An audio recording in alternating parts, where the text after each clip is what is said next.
All right, so last Friday we talked about how lives in the mills changed, and it all changed because of life working in factories.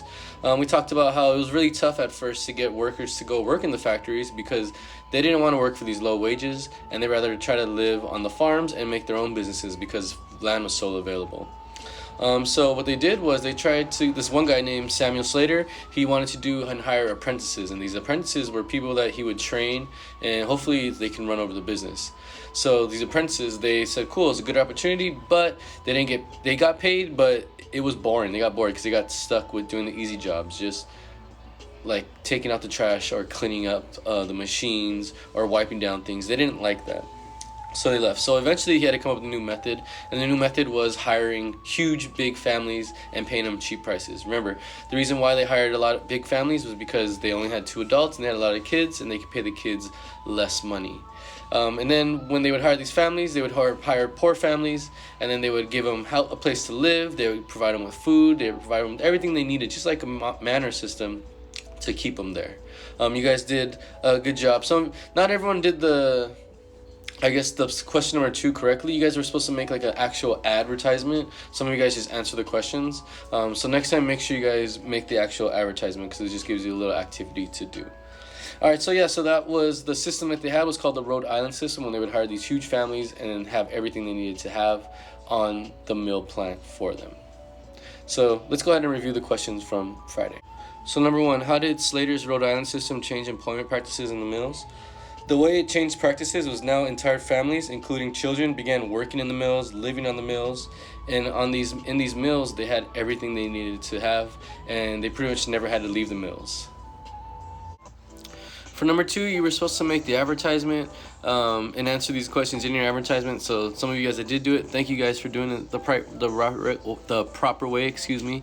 So here we go. Part A, what type of workers did Slater want? He wanted large families. So more children the better because you can pay them less. What segment of society wanted to work or might want to work for the mill? Slater would go ahead and target the poor communities because he knew it was a good opportunity for them. Number 3, what incentives might appeal to attract possible employees?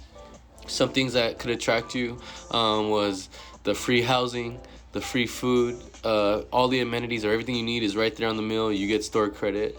So that was some incentives that would get them to work there. Also, that the whole family has something to do. And D, why would a person want to work in one of Slater's mills as opposed to another? So they would probably want to work there because of all the stuff that they had and what they offered. Not a lot of other mills were doing this. Remember, Slater was the first one to implement this system. Eventually, everyone started to copy his method. So that's probably why they would want to work for Slater's mill. So that was the Rhode Island system. Today we're going to talk about another system, and this system only involved the ladies. So this ladies system, it was called the Lowell system, and pretty much what it was a textile mill run by all girls. So we're going to talk about that today. So we are going to talk about the Lowell system and how it changed the textile industry in the Northeast area. So let's go ahead. So not all mill owners followed this system of the Rhode Island rules. This other person named Francis Lowell, a businessman from New England, he developed a very different approach, and his ideas pretty much changed everything that was going on in New England. Okay.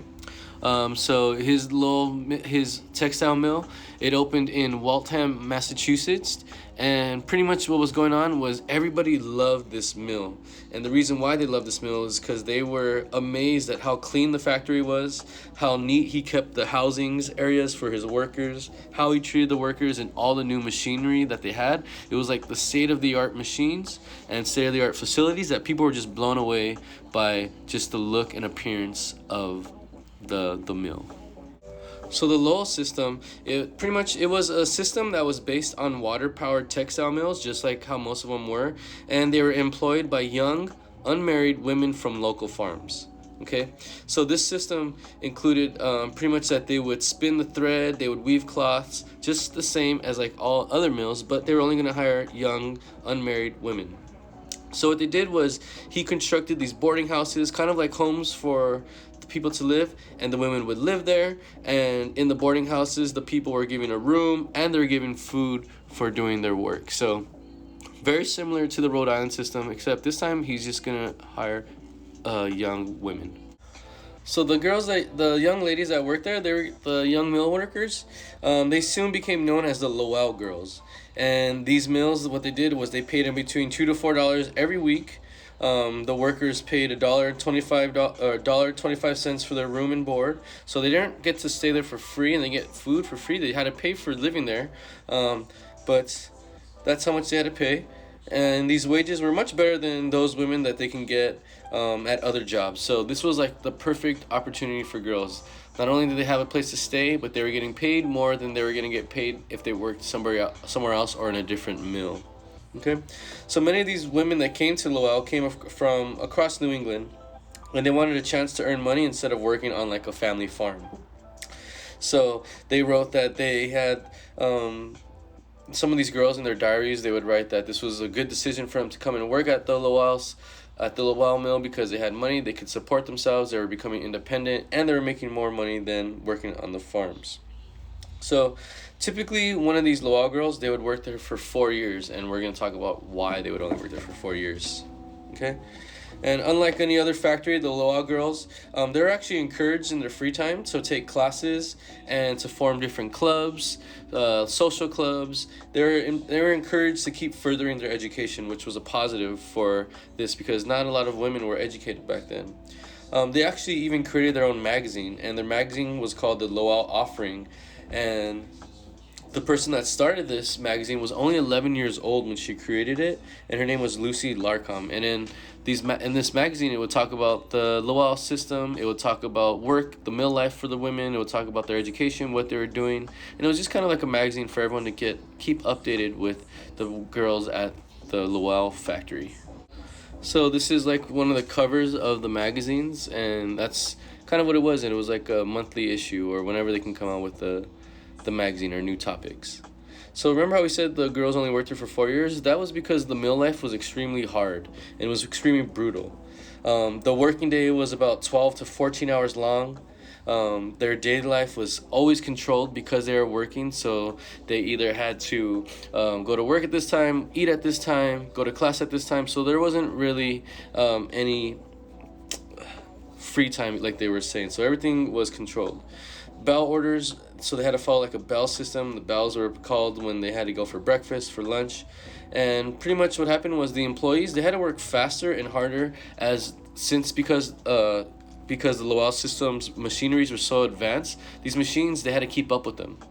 So that's the reason why they had to work these long hours. They had to work harder to keep up with the new equipment.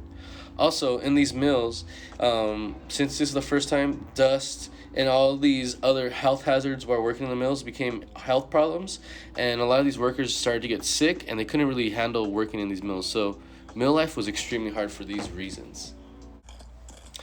Alright, so as a quick review, today we talked about the Lowell system and how the Lowell system was a system of hiring people in textile mills, but in this system, they only hired young, unmarried women. And just like the Rhode Island system, they would provide them a house, provide them with food and other amenities.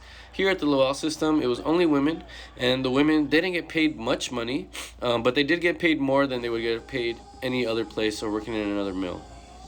Some of these women, they were encouraged to further their education, start clubs and everything like that.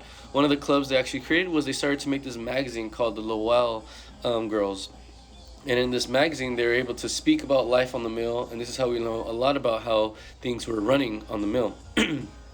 But unfortunately, the women didn't really like working there because of all the conditions they had to live. The harsh conditions were providing illnesses, they were getting sick, they weren't getting paid a lot of money, they were working really long hours, and everything, they didn't have much free time because everything was controlled by a bell system.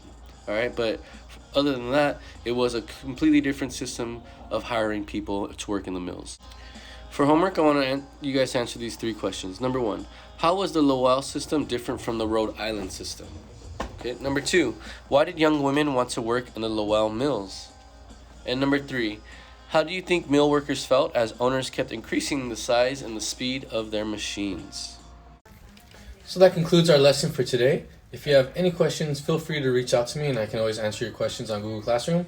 If not, I'm looking forward to seeing you guys all on Wednesday for our next Zoom session. See you later, 7th grade.